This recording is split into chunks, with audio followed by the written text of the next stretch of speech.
Yo estoy seguro que muchos de los que están aquí han escuchado la historia de Jim Elliot y sus colaboradores que fueron a predicar el Evangelio, a predicar el nombre de Cristo a la tribu de los Aucas. Jim Elliot, una de las cosas que dijo es que no es necio a aquel que pierde lo que no puede guardar para guardar aquello que no puede perder. Y en ello, Jim Elliot lo que decía y lo que implicaba es que él estaba dispuesto incluso a pagar el último coste, su vida, para lo que era la predicación y la proclamación del nombre de Cristo Jesús. Y la verdad es que fue así. Tanto él como sus colaboradores pagaron el precio, el coste último en lo que es la predicación de Cristo. Pagaron el coste de sus propias vidas. Y es que el anuncio y la proclamación del nombre de Cristo tiene coste. Y hay costes los cuales tanto el creyente como la iglesia tiene que tener presente. Y Hechos 21, hermanos, el texto que se ha leído hoy de los versículos del 1 al 36 nos muestra precisamente, nos anuncia el coste que hay en el ministerio. Nos anuncia el coste en la proclamación del Evangelio y en la proclamación del nombre de Cristo.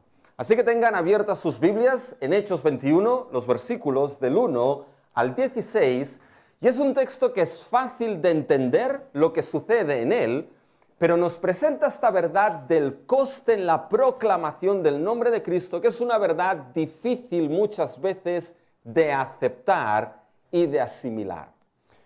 Hechos 21 tiene dos partes bien claras. Los primeros 16 versículos nos van a mostrar lo que es la revelación de este coste, y del versículo 17 al 36 nos mostrará el cumplimiento de este coste que es revelado en la proclamación del nombre de Cristo. Así que en el día de hoy vamos a ver, mis hermanos, estos dos puntos, y vamos a considerar estos dos puntos que provienen del texto. Primero, la revelación del coste implícito en el ministerio por el nombre de Cristo. Y segundo, veremos el cumplimiento del coste revelado en el ministerio por el nombre de Cristo. Vamos a lo primero, mis hermanos. Primero a la revelación. La revelación de ese coste que está implícito en el ministerio por el nombre de Cristo. Y aquí hay dos preguntas a hacernos en función de la historia que Lucas nos narra en Hechos 21. Primero, ¿qué es aquello? ¿Qué es aquello que se nos revela en cuanto a este coste en la proclamación del nombre de Cristo? Y lo primero que se revela, mis hermanos, es que el coste en el ministerio puede ser divinamente ordenado. Fíjense que esta es una verdad la cual a veces es difícil de entender y de aceptar. No solamente nos vamos a dar cuenta de que el coste en el ministerio del nombre de Cristo es algo que se nos revela, sino que es algo que se nos muestra que puede estar divinamente ordenado y establecido por Dios, que la providencia del Dios soberano puede determinar un coste específico y un sufrimiento específico en la vida de aquellos que ministran por el nombre de Cristo. Y para entender esto debemos saber de dónde venimos en nuestro texto para llegar a Jerusalén. Acuérdense que en el mensaje pasado dejamos a Pablo en Mileto, donde dio el discurso de Mileto, su último discurso a aquellos ancianos de Éfeso, donde Pablo les mostró ciertas verdades en su discurso. Pablo les enseñó a esos ancianos de Éfeso que el Evangelio de Cristo Jesús tenía un valor absoluto en la vida de Pablo, que era de provecho y beneficio absoluto y que era de un valor absoluto por encima de la vida del apóstol. Y Pablo les dijo a esos ancianos de Éfeso que no había rehusado anunciarles todo el consejo de Dios y que con ese consejo de Dios que ahora esos ancianos tenían, lo que ellos debían hacer con ese consejo era cuidar y velar de ellos mismos, por ellos mismos y por el rebaño sobre el cual habían sido puestos por el Espíritu Santo.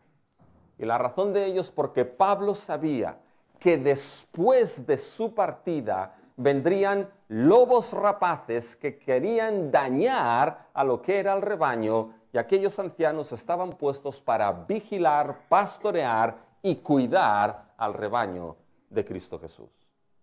Con esto vimos que Pablo se va de Mileto y ahora al capítulo 21 nos continúa la historia y el viaje hacia Jerusalén. Fíjense en el versículo 21, mis hermanos, de este capítulo.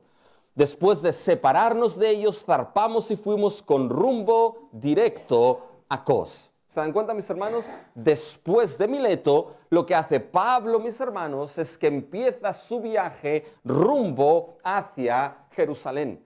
Pablo quería ir a Roma, pero Pablo tenía que hacer primeramente una parada en Jerusalén. ¿Por qué? Porque Pablo tenía que entregar la ofrenda que había recogido entre las iglesias gentiles para los santos y para los pobres de Jerusalén.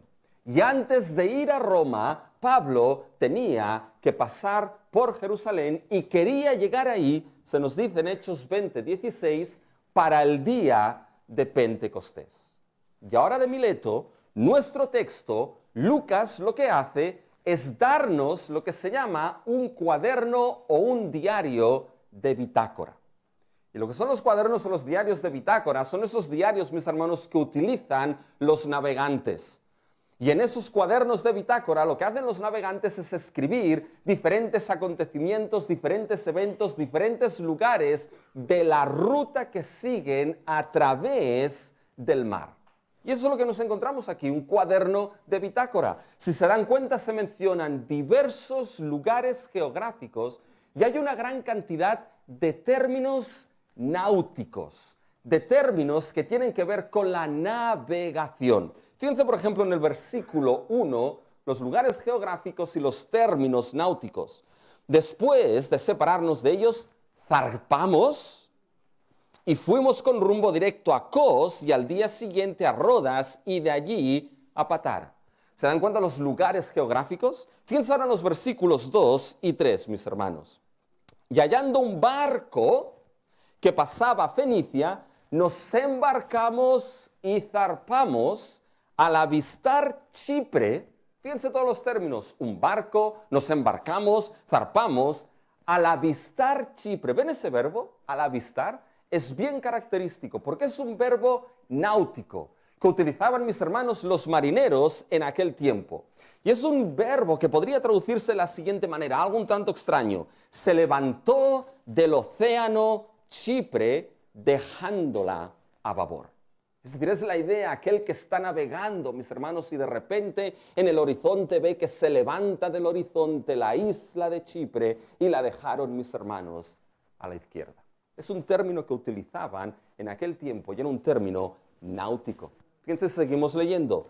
Navegamos a Siria y arribamos a Tiro. ¿Por qué? Porque el barco había de descargar allí. ¿Se dan cuenta? Lo que se nos presenta es ese cuaderno de bitácora. Y en esta frase, llegaron a Tiro porque el barco tenía que descargar allí. Es interesante, se nos muestran varias cosas aquí. Y lo primero que se nos muestra, mis hermanos, es que cuando Pablo y sus colaboradores navegaban, ¿saben cómo navegaban en barco? No navegaban en cruceros, No había cruceros en aquel tiempo. No había, mis hermanos, algo como la agencia de cruceros Mare Nostrum, donde cogían, mis hermanos, el crucero y viajaban por el Mediterráneo. No. Viajaban, mis hermanos, en barcos de carga. Algo que el Imperio Romano había conseguido era la Pax Romana y había sacado a todos los piratas del Mare Nostrum, del mar Mediterráneo. Esto facilitaba lo que era el transporte en barco, pero no mejoraba, mis hermanos, lo que era la comodidad. Viajaban en barcos de carga. Y es posible que desde Mileto hasta lo que era Patara, mis hermanos, viajaron en barcos pequeños que solían ir muy cerca de la costa, pero después, mis hermanos, se fueron a alta mar, pasando por Chipre, en un barco de carga y llegaron a Tiro porque el barco tenía que descargar allí.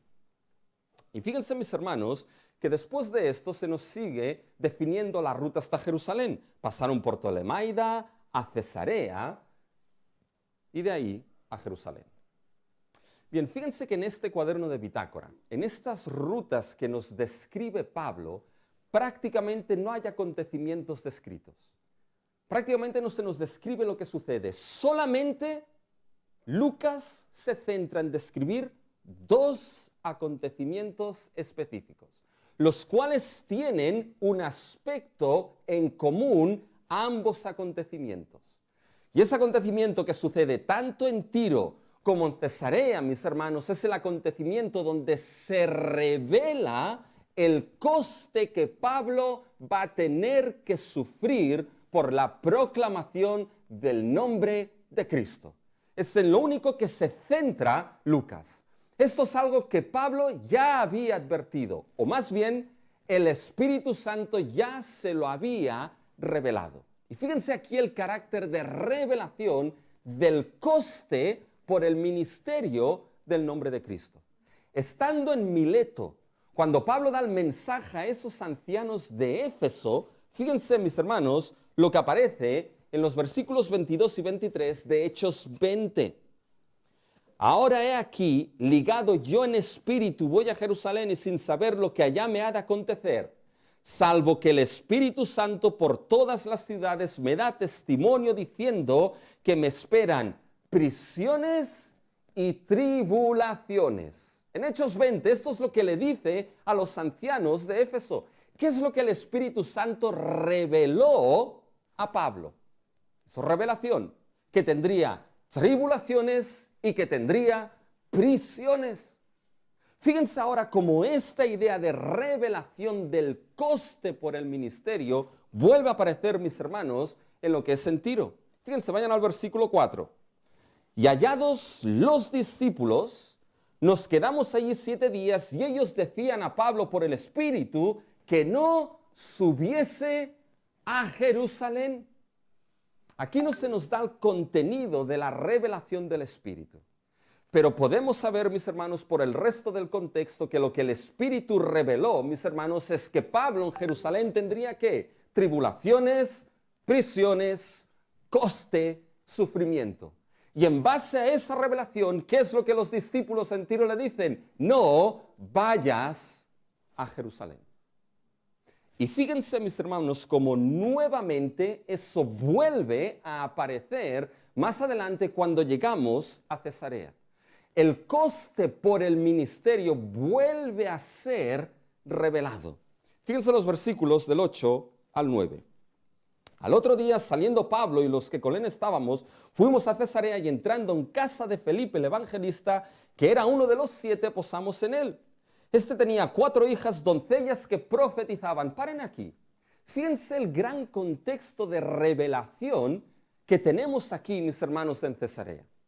Fíjense que llega a casa de Felipe. Y este Felipe es Felipe, mis hermanos, que nos encontramos en Hechos 6, de aquellos 7 varones que se escogieron. Es ese Felipe que llevó, mis hermanos, el evangelio a lo que era ese eunuco. Bueno, Felipe ahora nos lo encontramos en Cesarea y a Felipe, mis hermanos, le había ido bien. Estaba aposentado en Cesarea y tenía 4 hijas que, qué casualidad, mis hermanos, qué casualidad, o mejor, qué providencia, eran 4 doncellas que profetizaban, mis hermanos, que eran profetisas. ¿Se imaginan esa familia en la comida, mis hermanos? Oye, ¿puedes pasarme la sal? Ya sé que me la pedirías porque soy profeta. Llaman a la puerta. ¿Quién es? Pablo y los suyos. ¿Cómo lo sabes? Porque soy profeta. ¿Ya? ¿Se imaginan, mis hermanos, qué familia?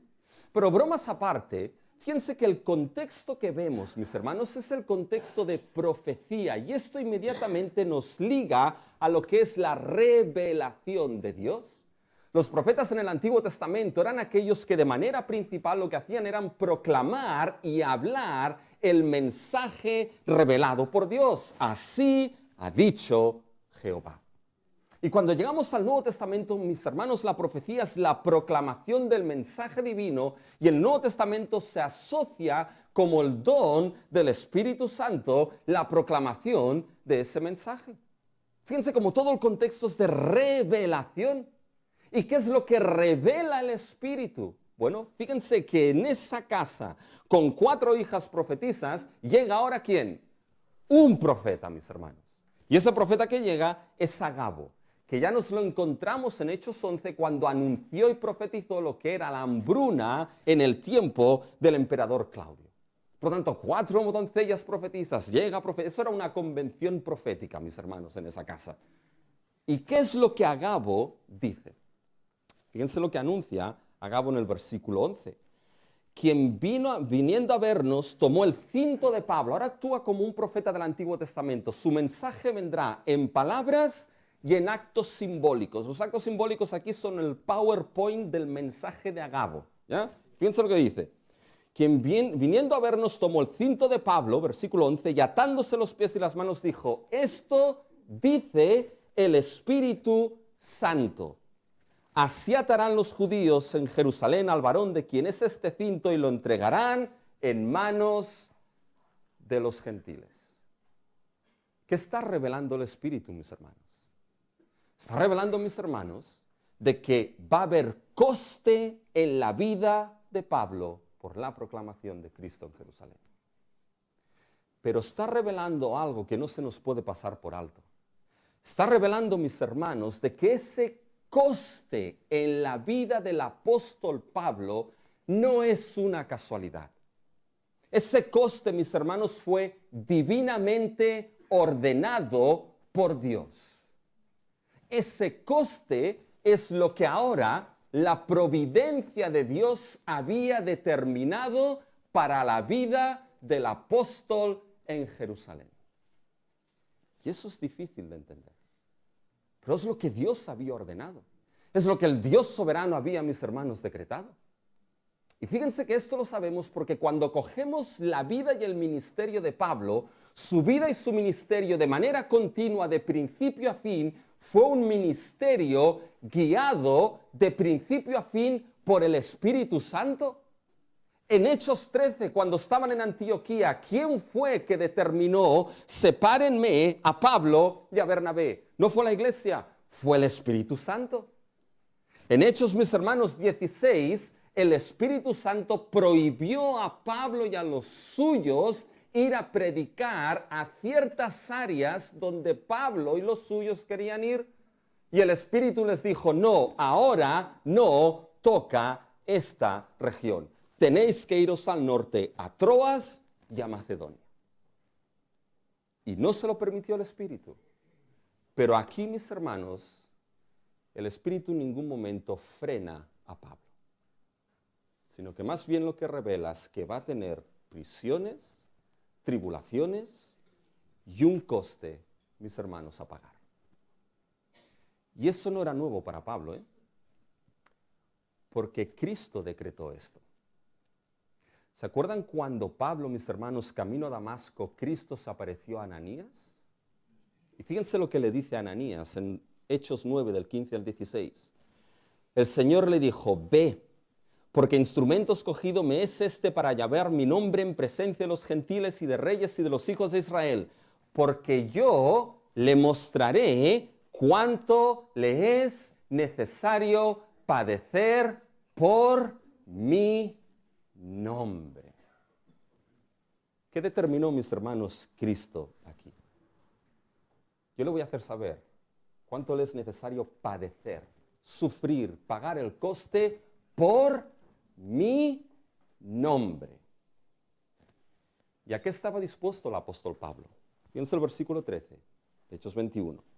Entonces Pablo respondiendo, ¿qué hacéis llorando y quebrantándome el corazón? Porque yo estoy dispuesto no solo a ser atado, mas aún a morir en Jerusalén por el nombre del Señor Jesús. Mis hermanos, fue Cristo mismo quien decretó para la vida de Pablo que habría coste y padecimiento al proclamar su nombre. Y alguien quizá puede pensar, no, esto Dios no puede permitir algo así. No puede ordenar algo así en la vida de los suyos. No puede ser la voluntad de Dios. ¿Seguro? Fíjense, mis hermanos, que en este mismo texto, fíjense lo que se dice en el versículo 14. Y como no le pudimos persuadir, desistimos diciendo, hágase la voluntad del Señor. Esto no es, mis hermanos, bueno, oye, como no podemos hacer nada con este Pablo que va directo a Jerusalén, oye, pues que sea lo que Dios quiera. Eso no es esto. hágase la voluntad del Señor. Y pregúntense, ¿cuál es la voluntad del Señor aquí? ¿Y saben cuál es? El Señor ya la ha revelado. 3 veces la reveló el Espíritu Santo, quien conoce la voluntad de Dios, porque Él es Dios mismo, mis hermanos. 3 veces la voluntad del Señor revelada fue que habrá prisiones, tribulaciones y coste por la proclamación del nombre de Cristo.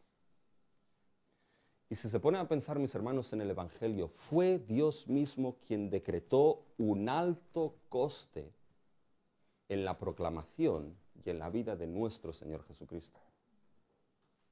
Y esto a veces es difícil de entender, pero mis hermanos, de una manera u otra, algo que no se nos puede escapar, es que en la proclamación del nombre de Cristo habrá en mayor o menor medida un coste, y ese coste puede haber sido decretado por Dios si la providencia de Dios, mis hermanos, puede permitirlo en la vida de los suyos.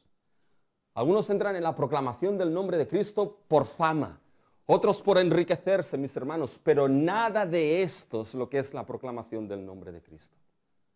Aquellos ministros de Cristo, aquellos misioneros tienen que saber, mis hermanos, este coste que puede ser divinamente ordenado, el coste de la cruz, y a veces esa cruz pesa y pesa mucho. Pero saben, esto no solamente es para misioneros, pastores y evangelistas.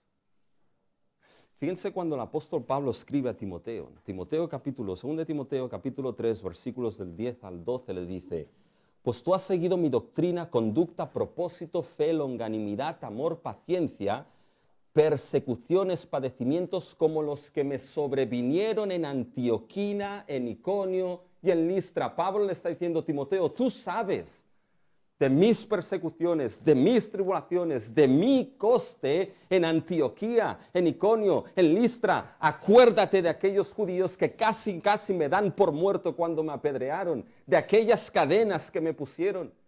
Quizá Pablo le menciona lo que también tuvo que vivir en Éfeso, lo que quizá tuvo que vivir en Jerusalén. Y después de esto, Pablo le dice a Timoteo, y también, el texto sigue, y también esto será para pastores, misioneros y evangelistas. ¿Dice esto Pablo? No. Fíjense, dice, y también todos los que quieren vivir piadosamente en Cristo Jesús padecerán persecución.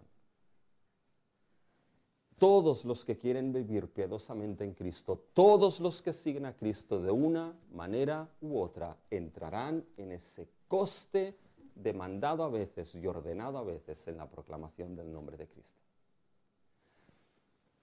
Mis hermanos, aquí no predicamos el Evangelio para de sufrir. Aquí, mis hermanos, se predica el Evangelio del camino angosto y la puerta estrecha. De que ese Evangelio y proclamación del nombre de Cristo, mis hermanos, implica coste y a veces pesa. Y ese coste puede ser persecución, la vida física, burla, incomprensión, decepción, falsas acusaciones.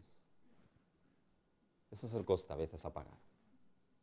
Por tanto, la segunda pregunta es, sabiendo que ese coste puede ser divinamente ordenado y la providencia puede, mis hermanos, tenerlo en la vida de los suyos, la pregunta es, ¿cuál es la respuesta a lo revelado? ¿Cómo respondemos a esto? Y fíjense que la respuesta, mis hermanos, es con la convicción de sufrir por el nombre de Jesucristo. Una convicción profunda que tenía Pablo. Fíjense que esto empieza en cierta manera a solucionar o cómo enfrentar ese coste del sufrimiento que puede estar implícito. Fíjense, 3 veces hemos visto que se menciona el coste, en Mileto, en Tiro y en Cesarea. El Espíritu revela que habrá coste, sufrimiento, prisiones, tribulaciones. Y frente a esa revelación hay 2 respuestas distintas. Una, la de los discípulos, totalmente comprensible y legítima. Otra, la de Pablo, que es la perspectiva del Evangelio frente a esta situación. Fíjense cuando estamos, mis hermanos, en Tiro y el Espíritu revela que va a haber lo que es estas tribulaciones, ¿qué es lo que le dicen los discípulos a Pablo? Básicamente le dicen, no vayas. Fíjense el versículo 4, mis hermanos. Y hallados los discípulos, nos quedamos allí 7 días y ellos decían a Pablo por el Espíritu que no subiese a Jerusalén. Mis hermanos, esta es la respuesta normal. ¿Vas a sufrir? No vayas a Jerusalén. Fíjense cómo nuevamente aparece esto en el versículo 12. Después de que Agabo revela que va a haber persecución, sufrimiento, coste, prisiones, fíjense el versículo 12. Al oír esto le rogamos nosotros y los de aquel lugar que no subiese a Jerusalén. ¿Qué le están diciendo a Pablo? Oye Pablo, no vayas a Jerusalén. Evítate este coste, evítate este sufrimiento, evítate lo que son estas persecuciones, mis hermanos. Y es que el coste del sufrimiento no nos gusta. Vivimos en un mundo, mis hermanos, que sufre, pero que al mismo tiempo quiere evitar lo que es el sufrimiento. No estamos cómodos con este coste. ¿Saben lo que a veces se me dijo cuando tenía que ir a Cuba? No aquí, aquí. Una de las cosas que se me decía es no vayas, porque Cuba está muy mal. No vayas. Otros me decían, no vayas porque no podrás entrar en Estados Unidos. Como si eso fuese el fin del mundo, mis hermanos. Al coste de que no te dejarán entrar. ¿Qué es lo que le dicen a Pablo? Pablo, no vayas. No cojas ese coste. Porque Pablo, esto es masoquismo cristiano. Masoquismo evangelístico. No vayas, Pablo. Pero es así. Fíjense, mis hermanos, la convicción que estaba en el corazón del apóstol. Se lo dijo a los ancianos de Éfeso. Fíjense en Hechos 20, 24. Lo vimos la semana pasada o hace 2 semanas. Pero de ninguna cosa hago caso ni estimo preciosa mi vida para mí mismo con tal que acabe mi carrera con gozo y el ministerio que he recibido del Señor Jesús para dar testimonio del Evangelio de la gracia de Dios. Pablo tenía algo claro, no estimo mi vida como el mayor tesoro, hay algo mayor, la proclamación del Evangelio de la gracia de Dios. Y fíjense cómo esta convicción vuelve a aparecer en Pablo, después de que los discípulos en Cesarea le dijeran, no vayas, le rogaron, no vayas. Y fíjense cómo responde Pablo. Miren Hechos 21, versículo 13.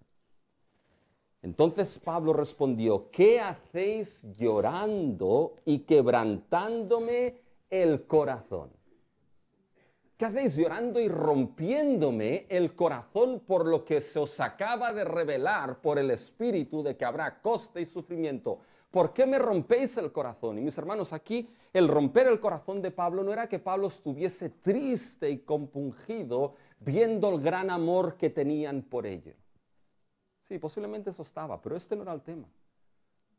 Mis hermanos, el corazón de Pablo se rompía porque sus amados colaboradores, sus amados discípulos, mis hermanos, no eran capaces de entender la perspectiva del Evangelio y la convicción de Pablo en la proclamación del nombre de Cristo. No tenían las mismas lentes puestas. Cuando leo esas palabras me viene a la mente algo que ya les he comentado, que es lo que Lloyd Jones dijo a aquellos que estaban orando alrededor de su lecho de muerte. Y Lloyd Jones estaba ya, mis hermanos, para entrar en la gloria, y la gente ahí, los suyos, estaban orando para que el Señor lo sanase y no se lo llevase. Y Lloyd Jones, ¿qué les dijo? Dice, oye, ¿queréis parar ya de retrasar mi entrada en el reino? Mis hermanos, esta es la perspectiva del Evangelio en relación a la muerte. Es la antesala de la gloria para el creyente. Es la antesala para contemplar la faz de aquel que lo ha amado y lo amó hasta la cruz, mis hermanos. No debemos juzgar a sus discípulos. La respuesta de ellos es normal, no vayas. Pero Pablo, mis hermanos, tenía otra perspectiva. La perspectiva esa de Lloyd Jones. Fíjense que Pablo dice, fíjense la perspectiva de Pablo, versículo 13. Porque yo, es enfático aquí, porque yo mismo estoy dispuesto, fíjense, no solo a ser atado, más aún morir en Jerusalén por el nombre de Cristo. Fíjense que Pablo va más allá de la revelación que ha sido dada. No solamente a ser atado, llevado a prisiones, sino incluso dar mi vida por el nombre de Cristo. Esa es la profunda convicción de Pablo. Y saben, literalmente Pablo está diciendo aquí estoy, más aún, morir en Jerusalén, literalmente dice, en lugar del nombre de Cristo. Sorprendente esto. Estoy dispuesto a intercambiar, fíjense lo que está diciendo Pablo, intercambiar mi vida en lugar del nombre de Cristo. Es un sacrificio sustitutorio, mis hermanos. Dar mi vida en lugar del nombre de Cristo Jesús. La vida de Pablo, mis hermanos, estaba atada al honor, a la exposición, a la proclamación del nombre de Cristo Jesús, hasta el punto de que podía cambiar su propia vida en lugar del nombre de Cristo. ¿Y por qué esto era así, mis hermanos? ¿Saben por qué? Porque, mis hermanos, ese nombre es el nombre que lo vale todo. El nombre de Pablo no valía nada y no hacía nada. El nombre de Spurgeon no hace nada, mis hermanos. De Sproul no hace nada. De MacArthur no hace nada. De Piper no hace nada. De Rubén no hace nada. El único nombre, mis hermanos, que vale y que es sobre todo nombre y que salva es el nombre de nuestro Señor Jesucristo. Ninguno más, mis hermanos. Y el libro de Hechos es claro. En Hechos, mis hermanos, 4:12 dice, y no en ningún otro hay salvación. ¿Por qué? Porque no hay ningún otro nombre bajo el cielo dado a los hombres en quien podamos ser salvos, mis hermanos. Y Pablo estaba dispuesto con esa profunda convicción de cambiar, intercambiar su vida en lugar del nombre que trae salvación al pecador. Intercambiar su vida en lugar del nombre de Cristo. ¿De dónde sacó esto Pablo? ¿Saben de dónde lo sacó? Eso es un principio del Evangelio que creemos, del Evangelio de que nos habla de un sacrificio de Cristo que es sustitutorio, de que hubo uno, Cristo Jesús, que fue capaz, mis hermanos, de ser atado, arrestado, golpeado y clavado en una cruz y quiso en obediencia al Padre dar su vida en lugar del nombre del pecador, mis hermanos. Y Cristo fue aquel que en aquella cruz, mis hermanos, murió en lugar, y puedo decir, en lugar de mi nombre, en lugar de Rubén, y en lugar del nombre y la persona de Leida, y en lugar del de Malvina, y de José Luis, y de Esteban. Y si eres creyente, puedes añadir ahí tu nombre. Cristo intercambió su vida por el nombre de aquellos que le habíamos dado la espalda. Y murió por aquellos que Él, mis hermanos, amó, salvó, perdonó, justificó, adoptó, santificó y glorificó. Esto, mis hermanos, que Pablo tuviese esa convicción, no es masoquismo cristiano ni masoquismo evangelístico. Es entender el Evangelio de Cristo Jesús. Y si Cristo, mis hermanos, no negó su vida en lugar nuestro, ¿cómo le vamos a negar nosotros la nuestra por su nombre? ¿Cómo vamos a negar la vida de nuestros esposos o nuestras esposas por el nombre de Cristo? ¿Cómo vamos a negar la vida de nuestros hijos por el nombre de Cristo? Cuando Él dio su vida por nosotros. Y no piensen aquí, mis hermanos, del último precio, el martirio. Hay precios que quizás son menores por el nombre de Cristo. Y a veces ese no vayas, a veces viene de los más cercanos. Cuando quizá un joven, mis hermanos, quiere ir a estudiar al seminario y dejarlo todo para servir a Cristo. ¿Saben muchas veces lo que suele decirse?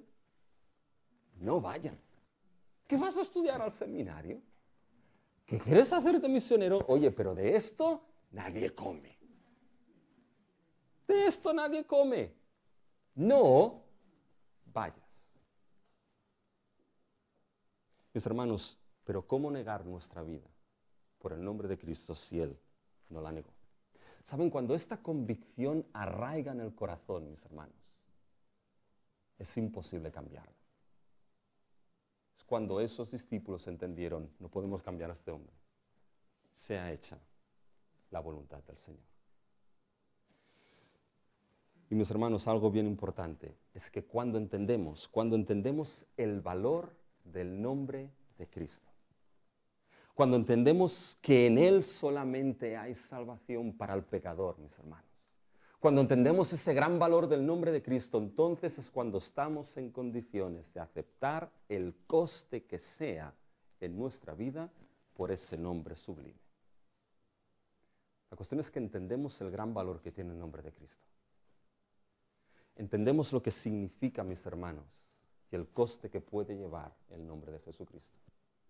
Cuando ese coste se presente en tu vida personal o en nuestra vida congregacional, ¿qué respuesta entonces haremos? ¿La de los discípulos o la de Pablo? Fíjense que esta es la revelación que nos encontramos en este texto, la revelación del coste implícito en la proclamación del nombre de Cristo Jesús, en ese ministerio. Pero ahora vamos al cumplimiento. Es el segundo punto. Y fíjense, mis hermanos, que el cumplimiento se nos muestra el cumplimiento del coste revelado en el ministerio por el nombre de Cristo. Y el cumplimiento demuestra dos cosas. Demuestra, mis hermanos, el sufrimiento injusto por el nombre de Jesucristo.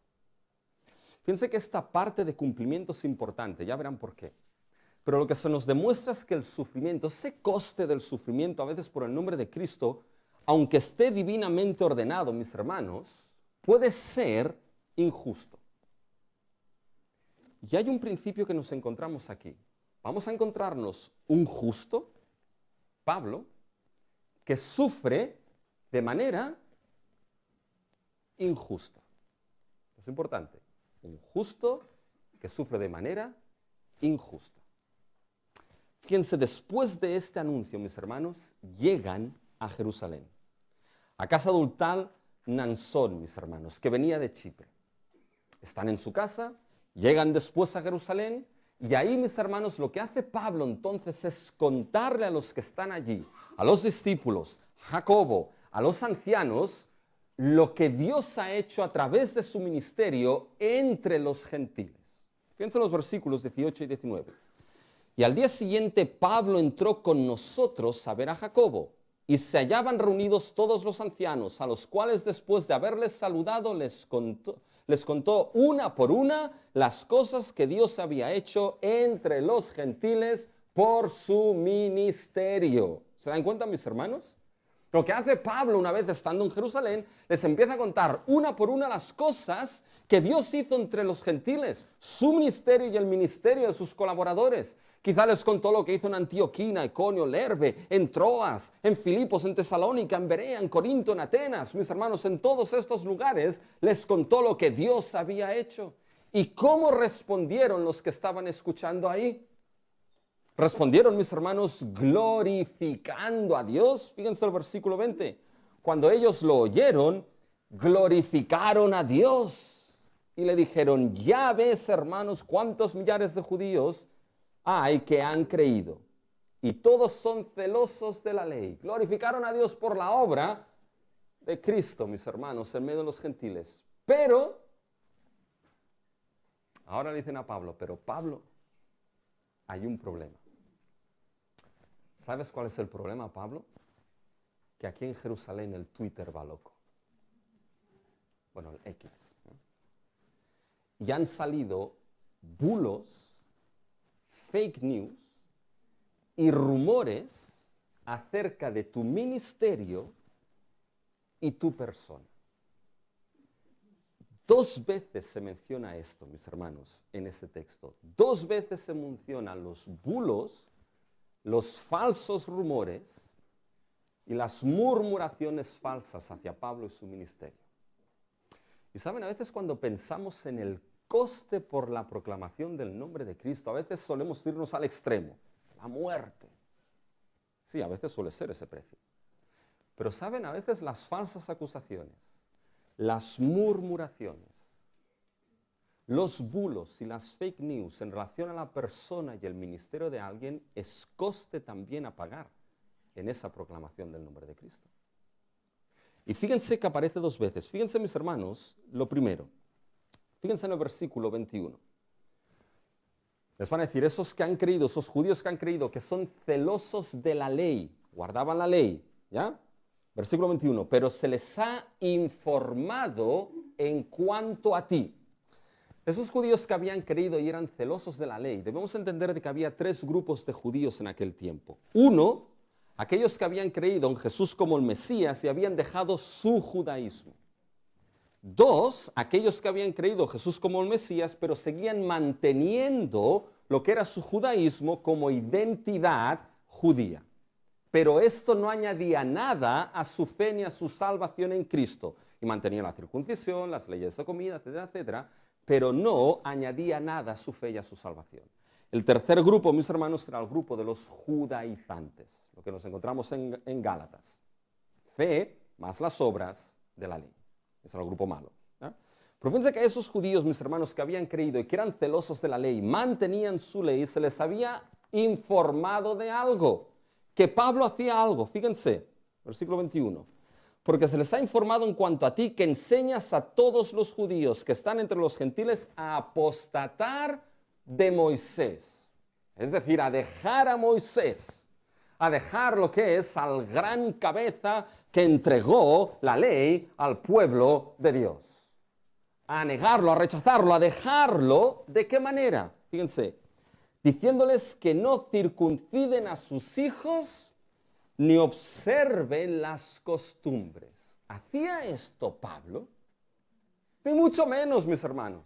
Pero que aprovecharon cuando Pablo, mis hermanos, predicaba el evangelio de la sola gracia, mis hermanos, salvos por sola fe, sola gracia, y no por las obras de la ley, que interpretaban unos y que torcían unos. Está pidiendo que apostatemos de Moisés y dejemos la ley de Moisés. Cuando Pablo predicaba, oye, la circuncisión es nada. Ni la circuncisión ni la incircuncisión vale de nada, solamente la nueva creación, que es lo que torcían aquellos que murmuraban. Pablo está diciendo de que no se circuncidan nuestros hijos.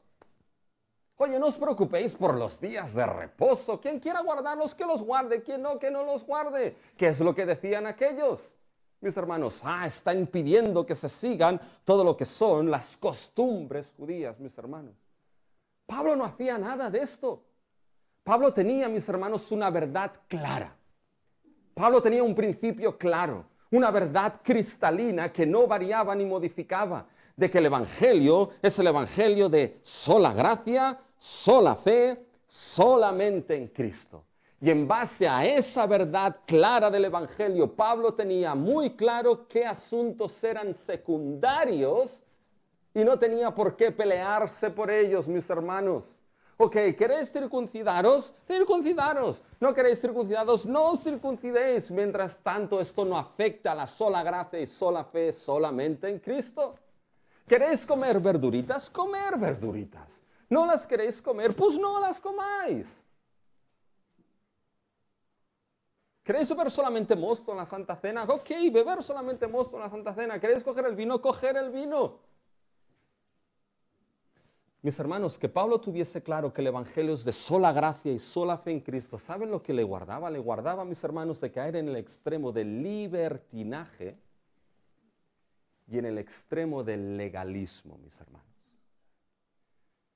¿Y cuánto debemos tener presente ese equilibrio en nuestras vidas? Porque muchas veces estamos como acróbatas en la cuerda del evangelio, hacia un lado o hacia otro, mis hermanos. Pero fíjense que estas acusaciones eran falsas. Esas murmuraciones, esos bulos que hacían, cogían la verdad y la torcían a favor y a conveniencia de unos para culpar a Pablo. Por eso a veces los rumores son tan difíciles, porque tiene que separarse el trigo de la paja, mis hermanos. Pero fíjense que esto es lo que sucede aquí. Pero fíjense que se repite nuevamente. Y ahora vamos de mal en peor. Fíjense cuál era la solución para evitar esos bulos. ¿Saben cuál era? Lo que aparece en los versículos del 23 al 26, que lo voy a explicar rápido. Le dicen a Pablo, oye Pablo, tenemos a 4 hombres aquí que tienen un voto nazareo, y el voto nazareo implicaba no podían beber, se habían rapado y tenían después de 30 días que purificarse. Bien, pues Pablo, ¿qué tienes que hacer? Ve con ellos, purifícate tú también, no porque Pablo hiciese el voto nazareo, sino porque Pablo había estado en territorio y tierra gentil y tenía que purificarse. Y ese era un periodo de 7 días. Dice, bueno, cuando se cumpla esto, ve con ellos, págales las ofrendas, ¿ah?, y los sacrificios para la purificación, y todo el mundo entenderá que, oye, que cumples la ley, que no estás básicamente predicando nada en contra de la ley de Moisés ni de las costumbres judías. ¿Y qué hizo Pablo? Como Pablo tiene muy claro, mis hermanos, el evangelio de sola gracia, sola fe, solamente en Cristo, y que hay asuntos secundarios, dijo, como esto no aporta nada a mi salvación ni me quita, venga, lo cumplo para evitar que esos bulos sigan adelante. Y saben, a veces, mis hermanos, uno tiene que ser sabio y saber qué hacer para que esos rumores se corten. A veces anticiparse a ciertas cosas y decir, bueno, oye, se está rumorizando esto, corto y hago lo siguiente. Bien, va Pablo y lo hace. Y llegan al templo, mis hermanos. Y en el templo va con esos 4 hombres, va a purificarse, mis hermanos. ¿Y qué sucede en el templo? Fíjense los versículos del 27 al 30. Era cuando estaban para cumplirse los 7 días. Unos judíos de Asia, al verle en el templo, alborotaron a toda la multitud y le echaron mano dando voces, varones israelitas, ayudad. Este es el hombre que por todas partes enseña a todos contra el pueblo la ley de este lugar. Es decir, apostatar de Moisés, de las costumbres. Fíjense, y además de esto, ha metido a griegos en el templo y ha profanado este santo lugar. Porque antes habían visto en la ciudad a Trófimo de Éfeso, a quien pensaban que Pablo había metido en el templo. Pensaban, mis hermanos, meter a un gentil en el atrio de los judíos en el templo, ¿saben lo que significaba esto? Sentencia de muerte. Hasta el punto, mis hermanos, que las autoridades romanas habían delegado que pudiese ejecutarse al momento a un gentil que entraba en el atrio de los judíos en el templo. Y para evitar esto, los romanos habían puesto unos carteles en latín y en griego, mis hermanos, advirtiendo de esa sentencia de muerte a cualquier gentil que entrase en el lugar, en el atrio de los judíos. Y 2 de esos carteles, en griego y en latín, se han encontrado, uno en el 1871 y el otro en el 1935. Por lo tanto, no es ficción, es historia, mis hermanos. Pero fíjense qué es lo que hicieron. Acusaron de que habían llevado a un gentil, a lo que eran, mis hermanos, al templo, porque pensaban que había introducido a Trófimo. Lo pensaban, mis hermanos. ¿Se dan cuenta? Los opusieron, lo pensaron, se lo imaginaron. Ay, mis hermanos, si los rumores funcionan así, ¿eh? Pienso, imagino, creo que... Y ese rumor se transforma prácticamente, mis hermanos, en una verdad. Fíjense, mis hermanos, que lo que hicieron por eso es coger a Pablo, lo sacaron, lo apalearon, se montó ahí tal follón que tuvieron que bajar de la Torre Antonia, mis hermanos, que estaba al lado del templo, todo lo que era el tribuno, con todo lo que eran, mis hermanos, la cuadrilla de soldados, y sacar a Pablo de ahí, lo ataron y quedó en manos de los gentiles. ¿Qué es lo que había profetizado el Espíritu? ¿Se acuerdan? Será atado y entregado en manos de ¿quién? ¿Saben qué muestra este cumplimiento, mis hermanos? Que la profecía aquí es cierta. Uno de los aspectos vitales para que la profecía fuese palabra verdadera del Señor, ¿saben cuál era? Que se cumpliese. Y aquí se cumplió. Y mis hermanos, esto es lo que demuestra que el coste no es ciencia ficción en la vida del creyente por el nombre de Cristo. Es real. Y a veces, y con esto termino muy rápido, a veces, y quizá les puede sorprender esto, este coste debemos estar dispuestos a aceptarlo y a vivirlo. ¿Por qué? Por lo último, porque este cumplimiento nos demuestra, fíjense y escuchen bien esta frase, el patrón de la extensión del nombre de Cristo a través de la injusticia. ¿Se dan cuenta que las acusaciones a Pablo eran falsas? Pablo acabó sufriendo injustamente por algo que no había cometido. Fue el justo sufriendo injustamente. ¿Y qué es esto, mis hermanos? ¿Saben lo que es esto? Esto es un principio del Evangelio. Ahora los que vienen al seminario, mis hermanos, entenderán por qué les explicamos las cosas que les explicamos en el seminario. Pero la teología de Lucas que escribió Hechos, Lucas tiene una teología en mente, mis hermanos. Lucas entiende de que Dios ha desarrollado su plan redentor en la historia de una de las maneras en cómo ha desarrollado su plan redentor para alcanzar las naciones es a través del sufrimiento de justos de una manera injusta. Si leen Hechos 7, el discurso de Esteban, ahí Esteban menciona a justos que sufrieron injustamente, pero con ese sufrimiento injusto Dios extendió su salvación. Uno de ellos es José, rechazado y vendido por sus hermanos, dejado injustamente y el coste injusto en la vida de José. Pero ¿cómo termina la vida de José? Un justo que sufrió injustamente. El fin de la historia de José es que les dice a sus hermanos, vosotros pensasteis mal, pero Dios lo encaminó a bien para hacer lo que hoy vemos, mantener con vida a mucho pueblo. Salvación a través de un justo que sufre injustamente. Y sigue, mis hermanos, ahí, Esteban, en Hechos 7, mis hermanos, y habla de Moisés, rechazado por los suyos propios. Y ese Moisés rechazado por los suyos propios y que tuvo que salir, mis hermanos, a través de ese justo rechazado, Dios obró la redención de Israel. Y piensen en Esteban. ¿Cómo acabó Esteban? Yéndose a Chile. No se vaya. ¿Cómo acabó Esteban, mis hermanos? Apedreado. Un justo que sufrió injustamente, pero ¿saben lo que sucede por el sufrimiento de Esteban? El Evangelio, mis hermanos, se extiende a Judea y a Samaria en el libro de Hechos. ¿Y saben cómo termina Esteban su mensaje? Escuchen lo siguiente. Hechos 7, 51, 52. Duros de cerviz e incircuncisos de corazón y de oídos. Vosotros resistís siempre al Espíritu Santo como vuestros padres, así también vosotros. ¿A cuál de los profetas no se persiguieron vuestros padres? Escuchar ahora.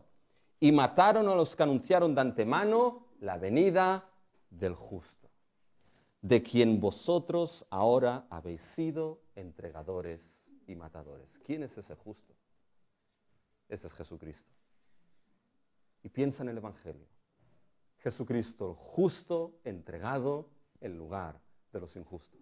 El justo que sufrió injustamente por el pecado que él no había cometido, mis hermanos. Pero por ese sufrimiento injusto del justo en la cruz, ¿qué es lo que hace Dios, mis hermanos? Extiende la salvación a toda tribu, lengua, raza y nación.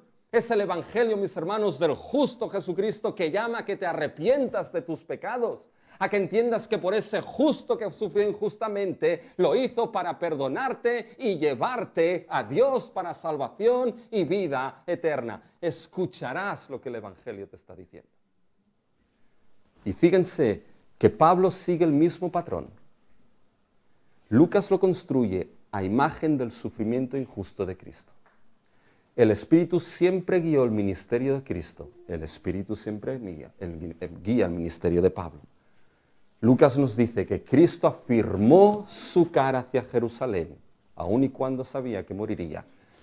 Pablo afirmó su cara hacia Jerusalén, aun y cuando sabía que sufriría. Cristo en Getsemaní dice, si puede pase de mí esta copa, pero no sea hecha mi voluntad, sino la tuya. En Pablo dijeron, sea hecha la voluntad del Señor. Cuando prendieron a Cristo, ¿qué es lo que gritó el pueblo? Crucificadle, crucificarle. ¿Qué es lo que grita este pueblo una vez prendieron a Pablo? Muera, mis hermanos. Y es que el creyente sigue los pasos del justo que sufrió. Y por eso a veces, mis hermanos, de una manera incomprensible, Dios permite que ese sufrimiento injusto sea el medio por el cual el Evangelio llega a las naciones. Esto quizá es el mayor motivo para cuando esto llega en la providencia de Dios en la vida de uno y de la iglesia, aceptemos este coste. Porque no te olvides que sí, seguimos los pasos del coste del justo, pero también seguimos los pasos de su gloriosa resurrección, mis hermanos. Y aquellos que siguen el nombre, que es sobre todo nombre, algún día, mis hermanos, les será dado lo que es ese nombre que solamente nuestro Señor Jesucristo conoce en los nuevos cielos y en la nueva tierra.